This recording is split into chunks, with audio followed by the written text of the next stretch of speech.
इहाँ राम जस जुगुत बनाई, सुनो उमा सो कथा सुनाई। आइए आपको मारीच प्रसंग सीता हरण। भगवान शंकर कहने लगे, हे पार्वती, यहाँ श्री रामचंद्र जी ने जो युक्ति बनाई थी वो सब कथा सुनो। एक दिन लक्ष्मण जी कंदमूल फल लेने के लिए गए और उसी समय श्री राम जी सीता जी हंसकर कहने लगे, हे धर्मव्रत का पालन करने वाली सुनो, अब मैं कुछ मनोहर लीलाएं करना चाहता हूँ, अतः तुम तब तक के लिए अग्नि में वास करो। श्री राम जी का आदेश मानकर श्री सीता जी ने अपनी छाया वहीं छोड़ दी और स्वयं अग्नि में स्थित हो गई। क्योंकि चाहे सुमेर को छार करें और छार को चाहे सुमेर बनावें, और चाहे तो राजा को रंक करें, रंक ही द्वार फिरावें, और चीटी के पाँव ही बांध गए दहीं, चाहे समुद्र के पार लगावें, रीत यही करुणा कर की, कवि देव कहे बिनती मोहि पावें। सीता जी प्रभु से कामना करती हैं कि प्रभु जो इच्छा हो मेरे मन में हमेशा बसे रहना। इधर जब से सूर्पनखा ने राम कथा रावण को सुनाई है, तब से सूर्पनखा की द्वारा कथा सुनने पर रावण को रात में नींद नहीं आई और प्रातः काल उठकर 10 मुख गयो जहाँ मारीचा, नाई माथ स्वारथ रत नीचा, 10 मुख गयो। रावण मारीच के पास पहुंचा और उसके आगे सिर नवा करके उसे आदर दिया। मारीच सोच रहा है कि रावण का सिर झुकाना कोई आसान बात नहीं है, क्योंकि बाबा क्या कहते हैं, नवनी नीच कै अति दुखदाई, नवनी नीच कै अति दुखदाई, जिमें अंकुश धनु उरग बिलाई। नीच दुष्ट का विनम्र होना भी बड़ा कष्टदायक होता है। यदि दुष्ट व्यक्ति झुकता है तो समझ लो उसके मन में भयंकर दुष्टता उभर रही है। जैसे अंकुश झुकता है, धनुष झुकता है, सर्प झुकता है और बिल्ली, ये जितने झुकेंगे उतने ही खतरनाक होते हैं। रावण कहने लगा, मैं तुम्हारे पास एक आवश्यक कार्य से आया हूं। मारीच चुपचाप सुन रहा है क्या रावण कह रहे हैं। कहने लगा, हे मारीच, 2 तपस्वियों ने आकर पंचवटी पर हमारी बहन सूर्पनखा को नकटी बना दिया है। खर दूषण और तीसरा को 14,000 राक्षसों सहित मार दिया है। अब हमें उनको ईंट का जवाब पत्थर से देना है। रामो निरपराधान में राक्षसान भीम विक्रमान, खरम चहत्वा विपिने सुखमास्ते अति निर्भया। वो राम बड़े पराक्रमी हैं सुना है, और निरपराध राक्षसों को मारते हैं और खर दूषण सहित मारकर उस तपोवन में बड़े निर्भयता पूर्वक रह रहे हैं। और यहाँ तो देख लो कि मेरी बहन सूर्पनखा, उसने उनका कुछ नहीं बिगाड़ा था, लेकिन उस दुष्ट ने भी उनके नाक कान काट लिए। इसीलिए मैं तुमसे सहायता के लिए आया हूँ क्योंकि मैं राम के तपोवन में न रहने पर उसकी प्राण प्रिया सीता को ले आना चाहता हूं। और प्लान बताने लगता है अपना, क्या कहते हैं, तू चल कर माया मृग बन जा, मैं बाबा जी बन आऊंगा। तू राम लखन को बहलाना, मैं सीता को हर लाऊंगा।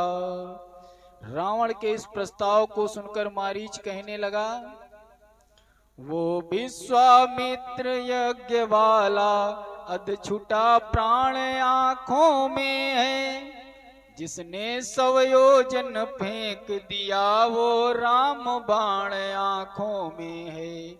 ये नाम कान में आते ही जूड़ी सी चढ़ती जाती है। ये नाम कान में आते ही जूड़ी सी चढ़ती आती है। बरसों की चोट पुरानी वह फिर आज उखड़ती आती है। रावण कहने लगा, हे मारीच, मैं जिस उद्देश्य से तेरे पास आया था सुन ले, और वैसी ही प्रतिक्रिया करनी होगी। मारीच सोच रहा है कि जैसे ही राम नाम कान में पड़ा तो ये वही ताड़का का जब वध हुआ था विवाह के समय, उसी समय 100 योजन फेंक दिया था।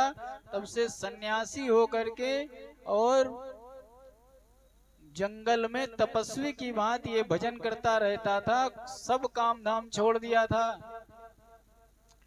आज रावण आया और पुनः उकसा रहा है, तुम सोने के बने हुए मृग जैसा रूप धारण करके और रजत बिंदुओं से युक्त चितकबरे हो जाओ और श्री राम के आश्रम के आसपास सीता के सामने विचरण करो। विचित्र मृग के रूप में तुम्हें देखकर सीता अवश्य अपने पति राम व लक्ष्मण से कहेंगी, इसे पकड़ लाओ। और जैसे ही राम तेरे साथ जाएगा तो ऐसी माया करना कि लक्ष्मण भी वहां से हट जाए और उसी समय में सीता को हर लाऊंगा।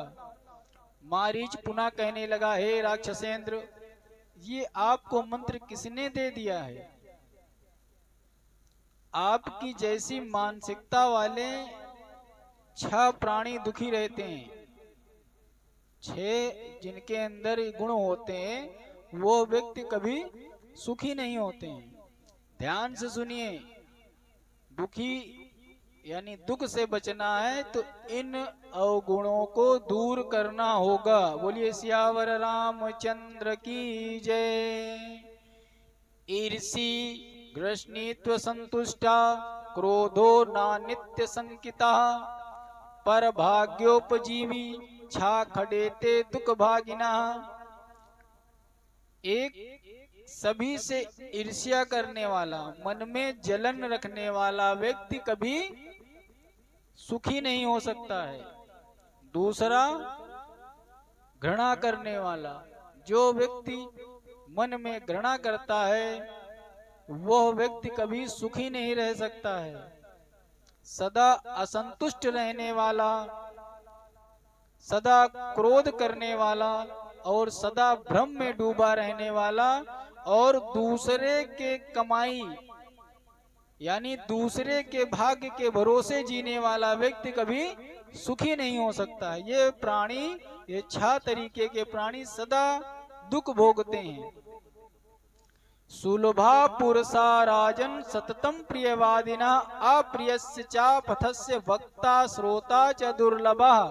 हे राजन, सदा प्रिय वचन बोलने वाले पुरुष तो सर्वत्र सुलभ होते हैं, परंतु जो अप्रिय होने पर भी हितकर हो ऐसी बात कहे और सुनने वाले दोनों ही संसार में दुर्लभ हैं।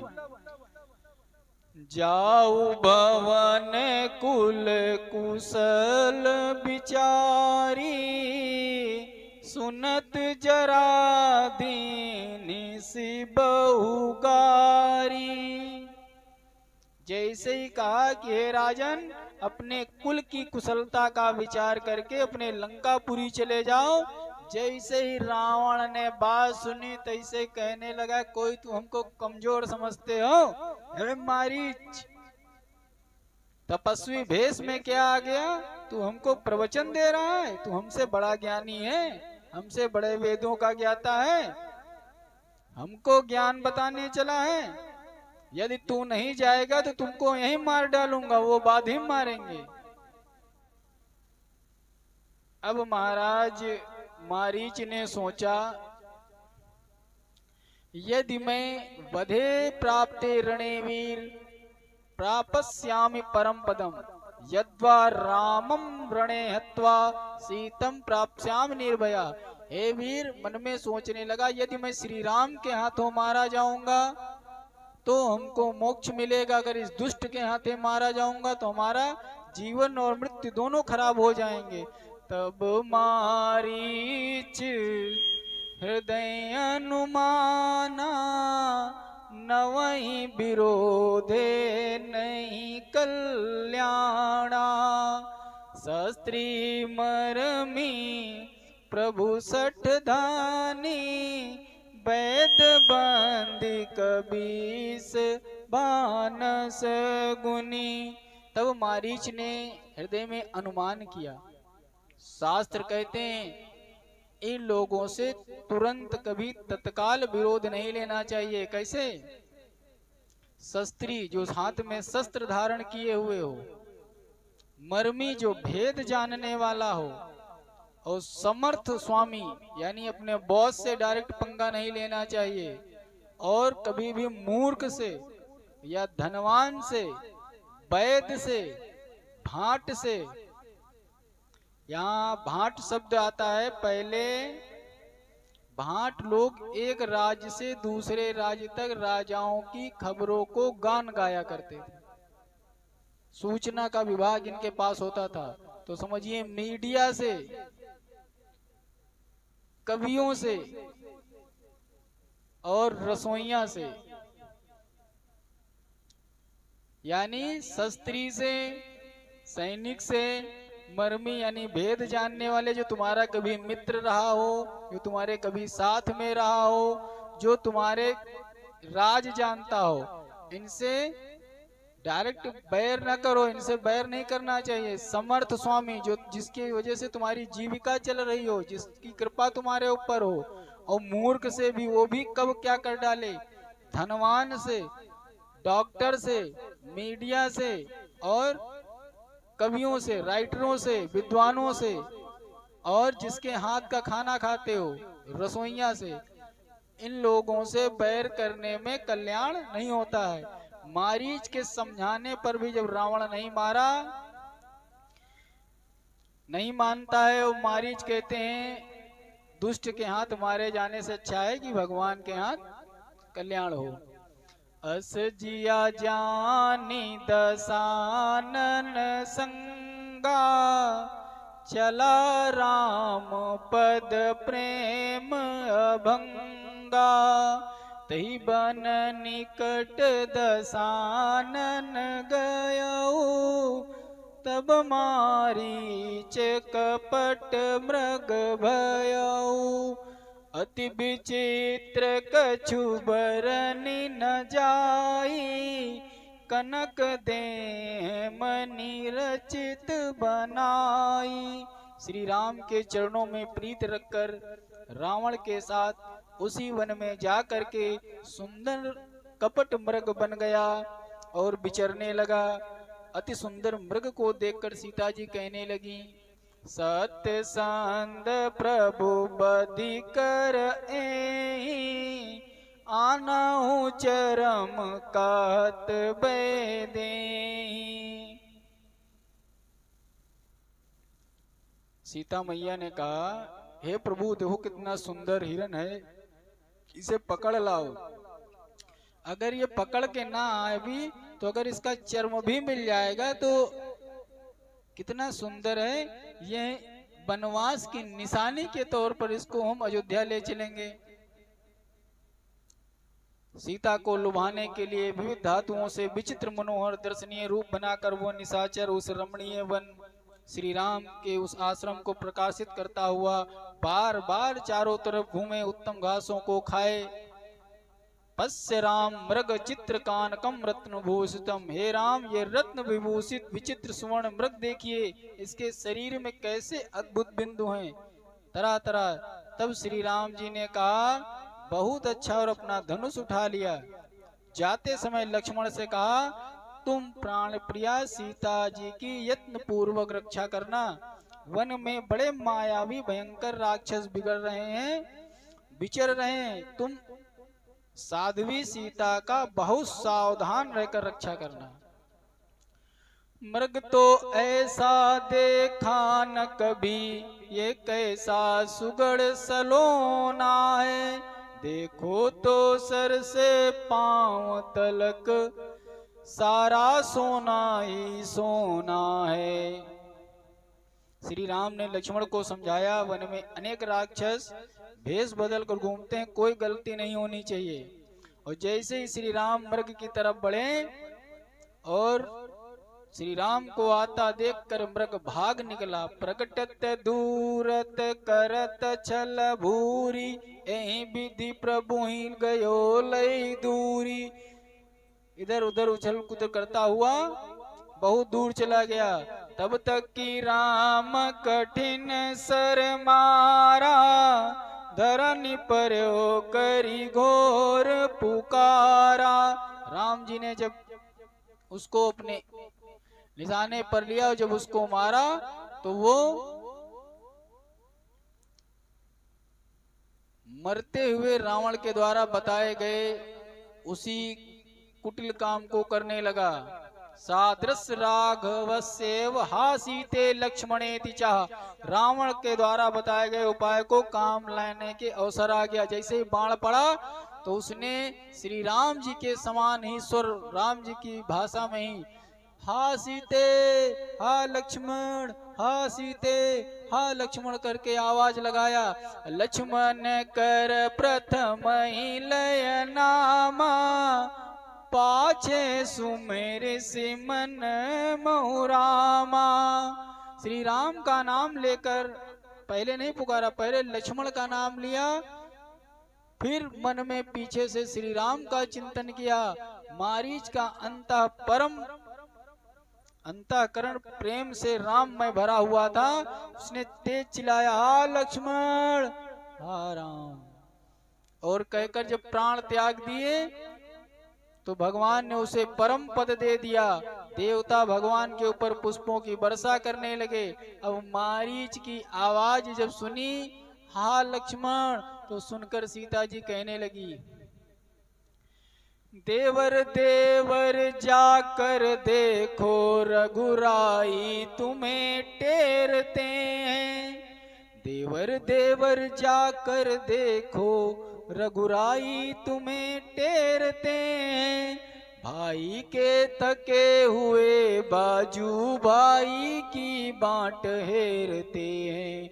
जब सीता जी की ये बात सुनी तो लक्ष्मण जी कहने लगे किसका साहस है माता, जो उन्हें दुख पहुंचाएगा, सूरज जिस जगह प्रकाशित है कब अंधकार रह पाएगा, ये वन विशाल है व्याघ्र बाल, भय चारों ओर अंधेरा है, माँ तुम्हें अकेला छोड़ूं मैं कर्तव्य नहीं यह मेरा है। लक्ष्मण जी के अनेक प्रकार समझाने पर सीता जी ने हृदय में चुभने वाली बातों को जब प्रयोग किया, तब लक्ष्मण जी बन दिस देव सौंपी सब काहू, रावण चले जहां रावण ससिराहू।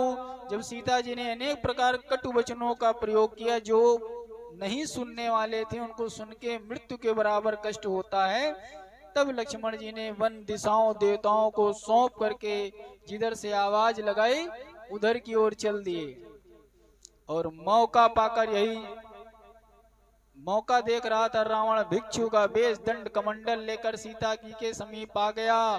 सीता जी ने उसे देखकर तुरंत प्रणाम किया और भक्ति पूर्वक देखो, संस्कार माता के ऐसे ही हो गए थे। अभी तक 10-11 वर्षों में नित्य प्रति श्री राम जी साधु संतों ऋषियों की इज्जत करते थे, सम्मान करते थे, प्रणाम करते थे। रावण उसी का फायदा उठाते हुए आया और भक्ति पूर्वक सीता मैया ने पूजन कर कंदमूल फल स्वागत सब दे करके कहा है उन्हें ये सब खा करके सुख पूर्वक विश्राम कीजिए, अभी थोड़ी देर में मेरे पति देव आते होंगे। अयोध्या कांड, अरण्य कांड के अंतर्गत ये सब कथाएं कही गई हैं। वार्तालाप करते करते रावण अपने वास्तविक रूप में आ गया। राजनीत भय प्रीत देखाई और वन देवी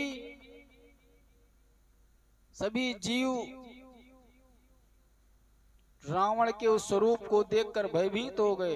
रावण ने सीता जी के पैरों के नीचे की पृथ्वी को नखों से खोदकर हाथों से उठाकर रथ में डाल दिया और सीता जी बिलख बिलख करके रोने लगी। ओ दुष्ट खड़ा रहा खबरदार, स्वामी अब आने वाले हैं, जो धनुष तोड़ कर लाए थे वो ही मेरे रखवारे हैं। हा जग एक वीर रघुराया, कहीं अपराध विसार वदाया, हा लक्ष्मण तुम्हार नहीं दोषा, सो फल पायो कीन्यू रोसा। सीता जी कह रही है, वीर रघुनाथ आपने मेरे किस अपराध के कारण विसार दिया है। हे लखनलाल जी, आपका कोई दोष नहीं है, जो मैंने आप पर क्रोध किया था उसका फल मुझे मिल गया। अब इस विपत्ति को कौन सुनाएगा, इस यज्ञ के भाग को कौन। सीता जी तरह तरह का विलाप कर रही हैं, हे रघुनंदन आइए हमें बचाइए। जब सीता जी को रावण ले जा रहा था, गीधराज सुने आरत बानी और रघुकुल तिलक नारी पहचानी। जब राक्षस राज रावण सीता जी को ले जा रहा था और जनक नंदिनी विलाप करती रही थी, तो उस समय जटायु पहचान गया कि ये तो सीता जी की आवाज है और दुख भरी वाणी सुनकर पहचान लिया। जटायु कहने लगा, रे दुष्ट खड़ा रहा, निडर होकर तू कहाँ जा रहा है। वो जो बूढ़ा जटायु था जिसने कहा था हम तुम्हारे आश्रम में वैदेही की रक्षा करेंगे, आज उसी के लिए, क्या तुम मुझे नहीं जानता, मैं श्री राम के लिए प्राण भी दे सकता हूं। जटायु दौड़ करके और अपनी पूरी ताकत से उड़ने लगा। रावण सोचने लगा, क्या ये मैनाक पर्वत है इतना विशाल, भगवान विष्णु का वाहन गरुड़ है। पास आने पर जान गया ये तो बूढ़ा जटायु है, आज मेरे हाथ मारा जाएगा। जटायु दौड़कर रावण के पास आकर कहने लगा, हे रावण, सीता जी को छोड़कर अपने घर चला जा, वरना राम जी के क्रोध रूपी अग्नि में तेरा वंश पतंगा होकर भस्म हो जाएगा। ऐसा कहकर रावण और जटायु का युद्ध होने लगा। यहाँ पर वाल्मीकि रामायण के युद्ध कांड में एक बात आती है कि रावण ने जमीन खोदकर सीता को क्यों उठाया था। एक बार पुंजकिस्थला नाम की अप्सरा ब्रह्मा जी के पास गई थी, तब रावण ने उसे जबरदस्ती उठा लिया था। अप्सरा ने जब समाचार ब्रह्मा जी को बताया था, एक बार नल कुबेर वाली घटना भी घटी थी कि आज के बाद अगर तू किसी स्त्री को जबरदस्ती स्पर्श कर लेगा तो तेरा सर फट जाएगा। इसी भय से रावण ने भूमि सहित पूरा उठा करके, कहीं कहीं कथा में आती है कि लक्ष्मण जी ने भूमि का बंधन कर दिया था कि उस भूमि को लांग करके उस पार नहीं जा सकता था, तो सीता जी इस पार आई। तीसरी बात ये हो सकती सीता जी सती थी। एक बार दशरथ जी के खाने में एक तिनका पड़ गया और कहीं कोई बुरा ना मान जाए तो उस तिनके को दृष्ट भस्म कर देखा और तिनका भस्म हो गया एकदम। तो सतीत्व के मारे उनका स्पर्श नहीं किया। हरि अनंत हरि कथा अनंता, काई सुनहि बहु विधि सब संता। रावण के बाल पकड़ करके उसने नीचे उतार लिया। रावण पृथ्वी पर गिर गया। इतना बलवान जटायु था। धरी कच्च बीरत कीन मही गिरा, सीत ही राख गीध बुन फिरा। और चोचही मारी बिदारिस देही, दंड एक भई मूर्छा देही। पंखों की मार से रावण बिल्कुल भयभीत हो गया और चोंच से मार मार के रावण के शरीर को भी दीर्ण कर दिया। ऐसी थोड़ी इतनी आसानी से ले जाने देता। जटायु ने ऐसा कहकर तीक्ष्ण बाणों से जब उसके धनुष के टुकड़े कर दिए, तब उसने अपने चंद्रहास, जो आसानी से नहीं उठाता था, इतनी आसानी से थोड़ी चंद्रहास उठा लेता था रावण, चंद्रहास से खड़ग निकाला और झुल्ला कर मतिमान जटायु के पंख काट डाले। अब विशाल पक्षी के अगर जब पंख कट जाएं, पंख कट जाने के कारण जटायु अधमरे होकर पृथ्वी पर गिर पड़े। फिर तुरंत ही रावण सीता जी को दूसरे रथ पर चढ़ाता बना और सीता विलाप करती हुई जा रही हैं। करत विलाप जाति नभ सीता, व्याध विबस जनु मृगी सभीता। गिर पर बैठे कपिन निहारी, कही हरि नाम दीन पटडारी। शिकारी के बस में जैसे हिरनी तड़पती है, उसी भांति सीता जी विलाप करती जा रही हैं। और कुछ दूर जाने पर सीता जी ने देखा कुछ वानर बैठे हुए हैं, तो हरि नाम लेकर के अपना कुछ वस्त्र आदि डाल दिया। रावण घबराहट में सीता जी के इस कार्य को नहीं देख पाया। रावण के द्वारा हरी गई विदेह नंदिनी सीता को उस वक्त कोई सहायक नहीं दिखाई पड़ा। मार्ग में उन्होंने एक पर्वत के शिखर पर 5 वानर श्रेष्ठों को देखा। तब सुंदर अंगों वाली विशाल लोचना भामिनी सीता ने सोचा कि भगवान श्री राम को कुछ समाचार कह सकें, तो उसी समय कुछ रेशमी पोटली में कपड़े में अपने में कुछ वस्त्र आभूषण रखकर और बीच में उनके फेंक दिया। ऐ विधि सीतय सोलय गयाऊ, बने अशोक माराखत भयऊ। हाय पराखल बहु विधि भय अरु प्रीत दिखाए, तब अशोक पादप तरी राखिस जतन कराए। सीता जी को बहुत प्रकार से भय प्रीति दिखलाकर जब वो दुष्ट हार गया, तो यत्न करके सब व्यवस्था करके अशोक वाटिका जो उसके नगर के बाहर बनी हुई थी, वहां पर नीचे ला करके रख दिया। और विदेह नंदिनी सीते मैं स्वयं ही भोजन लेके आया हूँ। सीता मैया के लिए स्वयं रावण नाश्ता पानी, अगर तुम मेरे हाथ से खा लोगी तो तुम्हें हजारों वर्ष तक भूख प्यास नहीं लगेगी। बोलिए सियावर रामचंद्र की जय। यहाँ पर एक प्रसंग और आता है कि जिस सोने का हिरण तो देखा था, मन में अगर लालच आ जाए, आज सोने की लंका के सामने रावण ने बिठा दिया कि तुम थोड़े से सोने के लिए लालायित हो गई थी। उन तपस्वियों के पास क्या सोना है, मैं तो सोने के नगर में रहता हूँ, और देखो बैठ करके अपनी इच्छा से चलो तो चलो।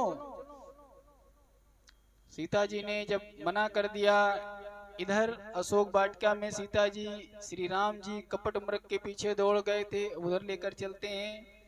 रघुपति अनुजहि आवत देखी, बाहिज चिंता कीन विशेषी। कपट मृग को मार कर जब श्री राम वापस आ रहे थे, और जैसे ही लक्ष्मण को देखा, तैसे वो चिंता करने लगे। कहने लगे, लक्ष्मण तुम मेरी आज्ञा का उल्लंघन किए बिना सीता को वन में छोड़कर अकेले चले आए। राक्षसों के झुंड बढ़ते हैं, हमको लग रहा है वो जो उसने आवाज निकाली थी वो माया में फंस गए। गई पद कमल अनुज कर जोरी, कहो नाथ कछु मोहि न खोरी। लक्ष्मण जी ने श्री राम जी के चरण पकड़ लिए और हाथ जोड़कर कहने लगे, हे नाथ, मेरी कोई गलती नहीं है। जब मारीच ने मेरा नाम लेकर के आवाज दी, जाहु बेग संकट अतिव्राता, लक्ष्मण बिहस कहा सुन माता। तब मैया ने कहा, जाओ तुम्हारे भाई पर संकट आ गया है और तुम यहाँ पर बातें बघार रहे हो और उनकी मदद के लिए प्रस्थान करो। मैंने उनसे कहा, माता, जिनकी भुगटी देख करके टेढ़ी हो जाए तो सृष्टि का लय हो जाता है, श्री राम पर संकट नहीं आ सकता है। लेकिन तब मैया ने हृदय में बहुत चुभने वाले वचन कहे कि उसको सुन करके जब प्राण वैसे भी न रहते, आप जो चाहें वो दंड हमें दे सकते हैं। भावो मयि तवा तीर्थम पापम चा निवेशिता, विनष्टे भातरी प्राप्तुम नाचा तुम माप प्राप्सते। हे लक्ष्मण, तेरे मन में मेरे लिए कुछ अत्यंत पाप पूर्वक भरा हुआ है लग रहा है। तू अपने भाई के मरने पर मुझे प्राप्त करना चाहता है। ऐसे से शब्द अगर कहीं सुनने को मिल जाए तो भरत के इशारे पर अपने स्वार्थ के लिए रामचंद्र के पीछे पीछे आया है। नाना प्रकार के ऐसा वाल्मीकि रामायण के अंतर्गत श्लोकों में दिया गया है। इन शब्दों को सुनकर मैं व्यथित होकर आने पर बाध्य हुआ। हे प्रभु, हमें क्षमा करिएगा। श्री राम जल्दी जल्दी लक्ष्मण जी के साथ आश्रम में पहुंचे। भगवान की सब लीला ही थी, वो तो सब जानते ही थे, क्योंकि जो होनी है वो होके रहेगी और जो नहीं होनी है वो कभी होगी ही नहीं। सीता जी को ना पाकर प्रभु साधारण भाव से लीला कर रहे हैं। हा गुण खान जान की सीता, रूपशील व्रत नेम पुनीता। हा सीते, हा सीते, हा सीते आवाज लगा रहे हैं। हा गुणों की खान जान की, हा रूपशील व्रत नामों में पवित्र सीते, तुम कहाँ हो? लक्ष्मण जी समझाने लगे, भैया शांत रहिए, ढूंढ रहे हैं हम लोग। तो किससे पूछ रहे हैं? हे खग मृग हे मधुकर श्रेणी, तुम देखी सीता मृग नैनी। इतने कातर भाव से कोई पक्षी बैठा उससे पूछ रहे हैं, तुमने सीता को देखा है? हिरणों के झुंड से पूछ रहे हैं, तुमने सीता को देखा है? हे भौरों, तुम तो फूलों फूलों पर जाया करते हो, तुमने सीता को देखा है? हे तोताओं सुकों, तुमने कबूतरों से, कोयलों से, और जब पशु पक्षी आवाज नहीं दे रहे हैं तो किससे पूछ रहे हैं? आम के पेड़ से पूछ रहे हैं, हे आम्र वृक्ष, तुमने सीता को तो देखा होगा, तुम तो यहीं थे, तुम तो नहीं चलते हो, इनके सर इधर उधर घूम गए होंगे। हे साल वृक्ष, हे कटहल, हे धौ अनार वृक्ष, क्या तुमने जनक नंदिनी को देखा है? हा लक्ष्मण महाबाहो, पस से तुम प्रियाम क्वचित, हा प्रिय क्वा गता भद्रे, हा सीते पुनः पुनः। हा महाबाहु लक्ष्मण, क्या तुम कहीं से मेरी प्रीता माँ को देख रहे हो? हे भद्रे सीते, हा सीते, तुम कहाँ चली गई? बार बार विलाप करके और दौड़े दौड़े घूम रहे हैं इधर से उधर। महाराज श्री राम ने सूर्य, चंद्र, पवन सबसे क्रोध में आकर के पूछना, सर्वत्र तुम्हारी गति है और तुम नहीं जानते हो सीता कहाँ है, जीवित है या मार दी गई है? इस प्रकार बड़ा विलाप करने लगे। हे राम, हे राम, हे राम, जब ऐसी आवाज राम के कानों में पड़ी, आगे परागीधपति देखा, सुमिरत राम चरण जिन रेखा। ग्रंथपति जटायु जो राम नाम ले रहा है, श्री राम के चरण चिन्हों का चिंतन कर रहा है। आगे बढ़कर श्री राम ने उस घायल अवस्था में होने के कारण क्या देखा? रघुनंदन श्री राम। और ज्यों ही श्री राम साथे सामने पड़े, वैसे कहने लगे, हे रघुनंदन, तुम्हारे और लक्ष्मण के न रहने पर महाबली रावण आया था और सीता का हरण कर कर उसे ले जाने लगा। मेरी दृष्टि उस समय सीता पर पड़ी। ज्यों ही मेरी दृष्टि सीता पर पड़ी, मैं सहायता के लिए दौड़ पड़ा। हे प्रभु, मैंने उससे बहुत घनघोर युद्ध किया, रावण के रथ छत्र आदि सभी नष्ट कर दिए थे। देख लो सब पृथ्वी पर पड़े हुए हैं, और ये उसका रहा टूटा हुआ धनुष, खंडित हुए बाण, उसके युद्ध उपयोगी रथ। कहते हैं कि उसके रथ आदि नष्ट हो गए तो उसने अपने पुष्पक विमान को बुलाया था, नहीं तो पहले रथ लेकर के जाता। हे राम, वो मेरे पंखों के द्वारा मार दिया गया, रावण का सारथी सब कुछ नष्ट कर दिया था, लेकिन मैं सीता को रोक नहीं पाया। मेरे दोनों पंख उसने काट दिए। रोते रोते भक्त से लिपटे दीन दयाल, लिटा लिया निज गोद में गीधराज तत्काल। श्री राम जी ने जटायु को अर्ध चेतन अवस्था में ऐसा कहते कहते वो बेहोश हो गया, उसको अपनी गोद में ले लिया। दीन मलिन अधीन अंग, विहंग पर्योचित खिन्न दुखारी, राघव दीन दयाल कृपाल की देख दुखी करुणा भई भारी। गीध की गोद, गीध को गोद में राख कृपा निधि, नैन सरोजन में भरी बारी। बारही बार सुखारत पंख, जटायु की धूरी जटान सुधारी। जटायु की ऐसी दशा देखकर सीता जी के विरह को भूल गए और जटायु को हाथों से लेकर सहलाने लगे सिर पर। गीध को गोद में राख कृपालु, निहारें और नैनन तेल डारें। और टूक हो जात सीता के विथा के, जो जाकी सने कथा को विचारे। छोड़ चले तुम हाय हमें भी, अब आज ही संग सिधारे। यूं कहीं राम चले, यूं कहीं राम भरे जल नैन, जटायु की धूरी जटा से उधारे। श्री राम जटायु को मरणासन विचित्र अवस्था में कहने लगे, सीता तो चली ही गई, तुम हमारे इतने हितैषी थे, अब तुम भी हमें छोड़कर जा रहे हो। तब ना तब कह गीध बचन धरि धीरा, सुनहु राम भंजन भव भीरा। नाथ दसानन या गति कीनी, ते कल जनक सुता हरिलीनी। ले दक्षिण दिस गयऊ गोसाई, बिलपति अत कुररी की नाई। राम का तनु राखहु ताता, मुख मुस्काई कही तेहि बाता। श्री राम ने जटायु से कहा, हे पिता तुल्य, मेरे पिता श्री का संबोधन किया, तुम श्रद्धेय जटायु अपने परोपकार है तो अपने प्राण ने छाव कर दिया, अभी आप अपने प्राण ना त्यागो, रुके रहो।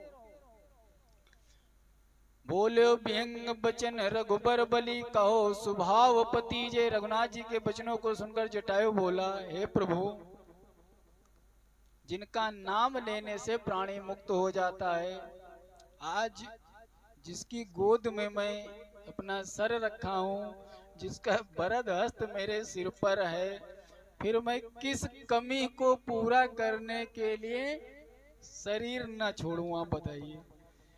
इतनी बढ़िया कभी कोई ऐसा मुहूर्त शुभ बन सकता है? आप लीला कर रहे हो, आप माया कर रहे हो, तुम आपकी माया में हम थोड़ी फंस जाएंगे, क्योंकि आप मेरे सामने, आपके सामने माया नहीं रुकती। आप तो हाँ सीते, हम तो जान रहे हैं तुम क्या कर रहे हो, लेकिन ये बताओ, भगवान की गोद में सर हो और उनका हाथ सिर पर हो, आखिर कोई एक कारण बताओ यहाँ रहने का। रघुनाथ जी कहने लगे, हे तात, सब अपने अपने पुण्य कर्म के कारण दुर्लभ गति को प्राप्त करते हैं, परहित बस तिनके मन माही। जिनके मन में परोपकार की भावना होती है, उनके लिए संसार में कुछ भी दुर्लभ नहीं होता है। आप शरीर को त्यागिए और धाम को पधारिए। तीन कहूँ जग दुर्लभ कछ न, उनके लिए संसार में कुछ नहीं कहते, इसलिए क्या श्री रामचंद्र मुस्कुराते हुए बहुत अच्छा कह करके अपने कर कमलों से छुआ और जटायु प्राण छोड़कर पृथ्वी से, उनके प्राण पृथ्वी से उड़ गए और शरीर ढीला हो गया। बोलिए सियावर रामचंद्र की जय। गीत दहे तजी धरि हरि रूपा, भूषण बहु पट पीते अनूपा। गीध ने हरि का रूप धारण कर लिया और उन्हीं के जैसा श्रृंगार वस्त्राभूषण धारण करके श्री राम की स्तुति करते हैं। अबिरल भगति मांगी बर रामा, गीध गयो हरिधाम सिया रामा। तें की क्रिया जतोचित रामा, निज कर कीनी राम सिया रामा। श्री रघुनाथ जी कोमल चित्त वाले, दीन दयालु कृपालु हैं, पक्षियों में भी अधम और मांसाहारी गीध, जो दुर्लभ, बहुत गंदा बोला का गीध जैसे, तुम हर समय गिद्ध जैसी आंखी, यानी हर समय मरे सड़े को खाना, मृत्यु को मनाने वाला, और मांसाहारी जी उसको भी पिता की गति दे दी। हर इंसान को अपने अपने कर्मों के अनुसार सुगति एवं दुर्गति प्राप्त होती है। बोलिए सियावर रामचंद्र की जय।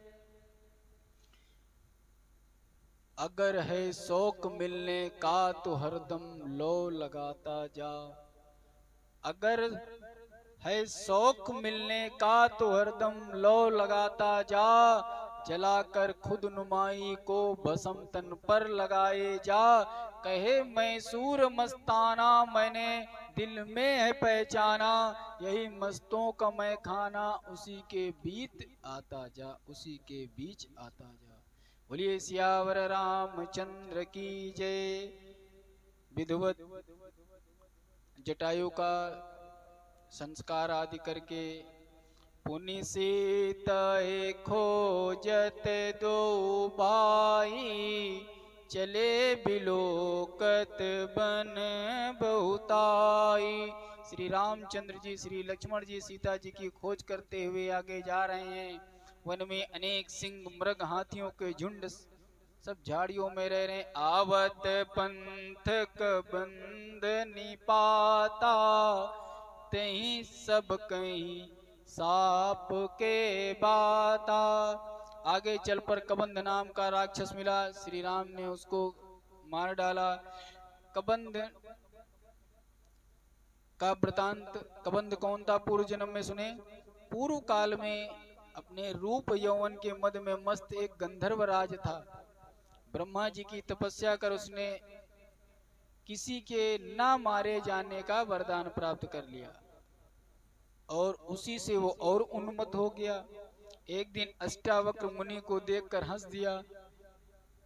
अष्टावक्र मुनि 8 जगह से टेढ़े थे और जब चलते थे तो और बिल्कुल वो ऐसे ऐसे लचक लचक के चले, फिर खड़े हों फिर चले हों, तो उनको जो देखे वो हंसते। तो कई लोग श्राप पा चुके, तो उन्होंने क्रोधित होकर कहा, रे दुर्बुद्धे राक्षस हो जा। जब मैंने मुनि से विनती की कि प्रभु क्षमा कर दीजिए, तब कहा त्रेता युग में स्वयं नारायण अयोध्या में दशरथ जी के यहाँ अवतरित होंगे, तब वो तेरी एक एक योजन भुजाओं को काट डालेंगे और तू श्राप से मुक्त हो जाएगा। हे रघुनाथ जी, एक बार मैं उन्मत्त होकर इंद्र पर झपटा था, तब इंद्र ने मुझ पर प्रहार कर दिया, जिससे मैं मरा तो नहीं लेकिन मेरा सिर मेरे पेट में घुस गया। तभी यही कबंध, उसके हाथ बड़े लंबे लंबे थे, वो कहीं जावा नहीं पाता था। उसकी भुजाएं एक एक योजन लंबी थी। जिस शिकार को पकड़ना होता था तो उसका हाथ लंबा को बढ़ता चला जाता, तो पकड़ के लाके खा लेता था। तो वही वो राम लक्ष्मण को देखा तो उनको पकड़ के खा रहा था। आज भगवान ने एक गड्ढा खुदवाया और उसमें डाल करके आग लगवा दी। बोलिए सियावर रामचंद्र की जय। उस गंधर्व ने राम राम कह करके भगवान की विनती करी। श्री रात आगे गंधर्व सीता जी की खोज में कड़ी बताने लगा कि हे प्रभु, ऋषि मुख पर्वत पर इधर कुछ वानर राज सुग्रीव रहते हैं, कुछ बानरों का राज्य है, इस तरफ आप अगर जाएंगे तो कुछ आपको सबूत जो मिलना है कुछ मिलेगा। इधर भगवान आगे से बढ़ रहे हैं।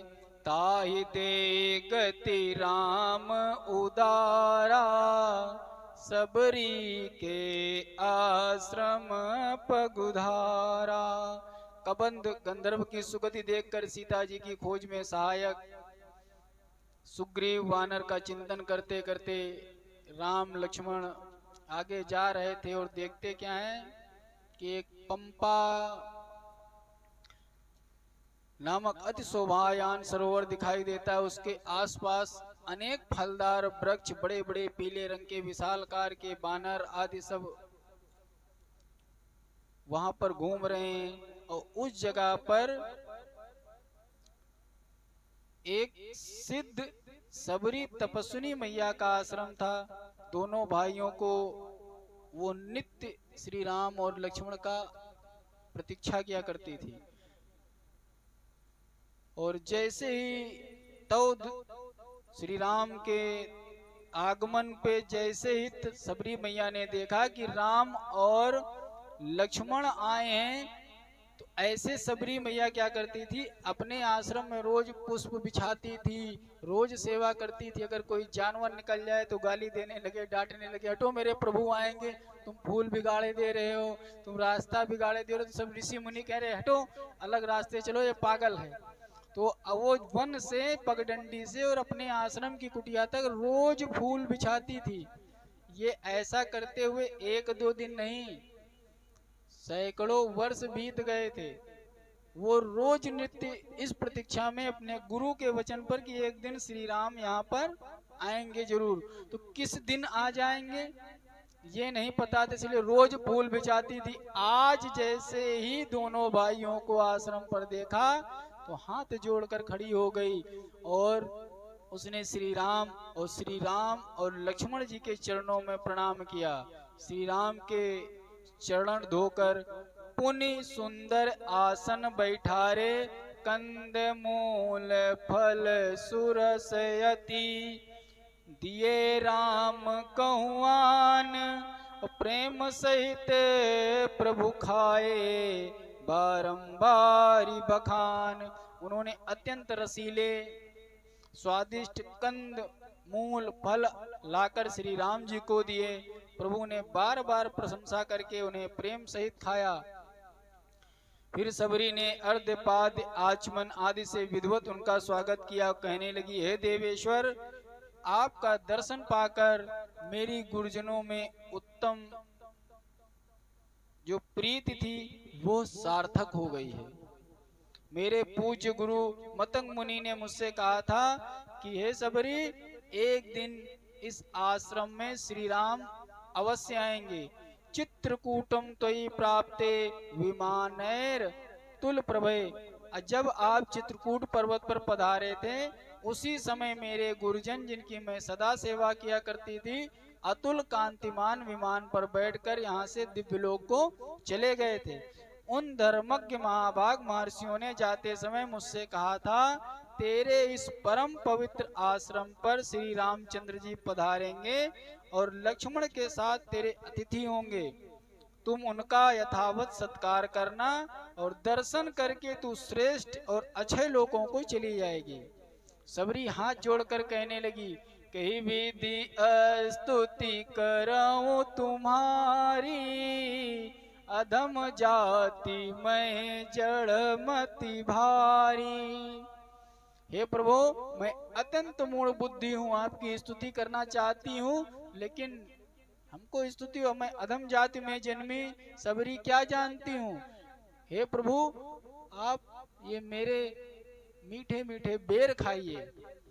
बेर बेर बेर ले सराहें, बेर बेर बहु, रसिक बिहारी देत बंधु का फेर फेर है।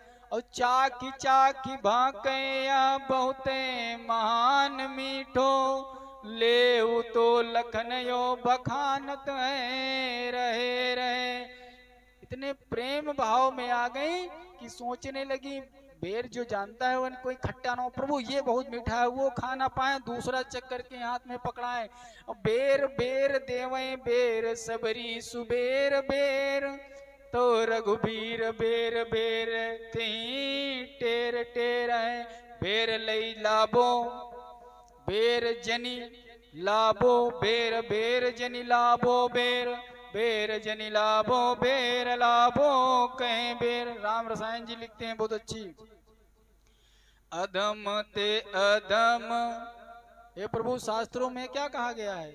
अधम ते अधम, अधम अति नारी।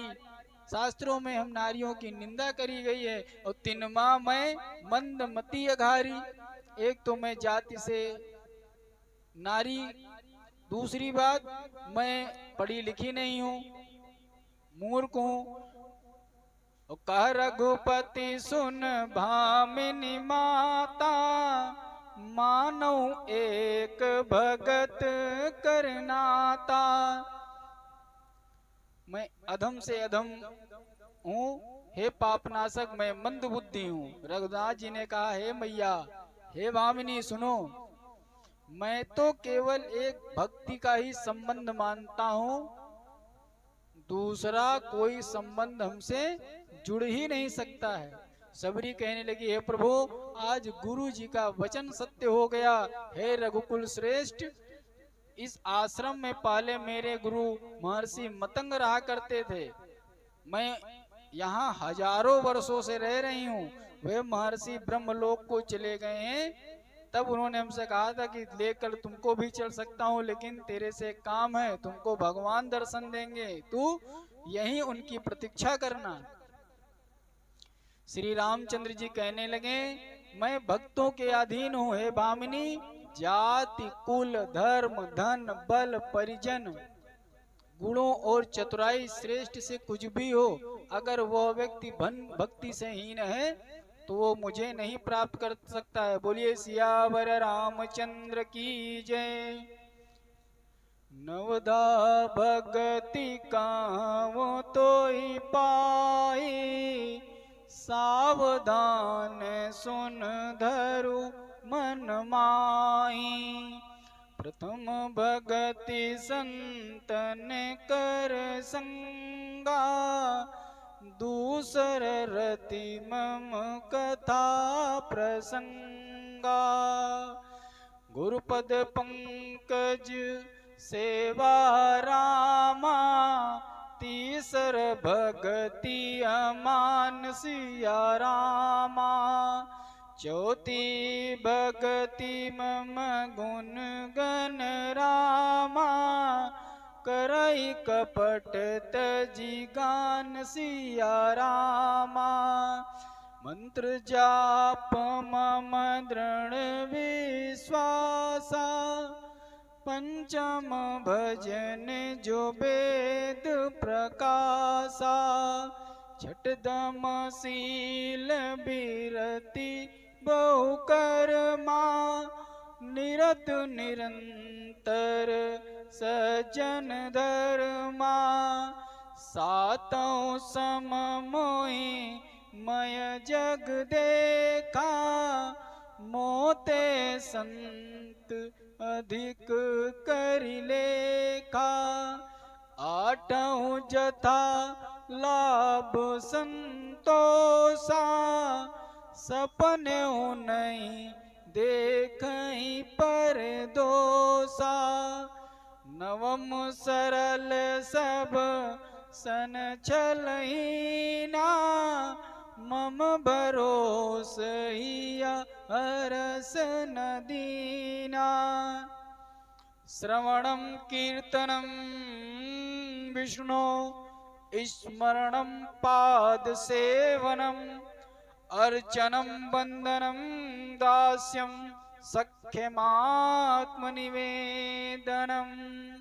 बोलिए सियावर रामचंद्र की जय। पवन सुत हनुमान की जय। जय जय सीताराम।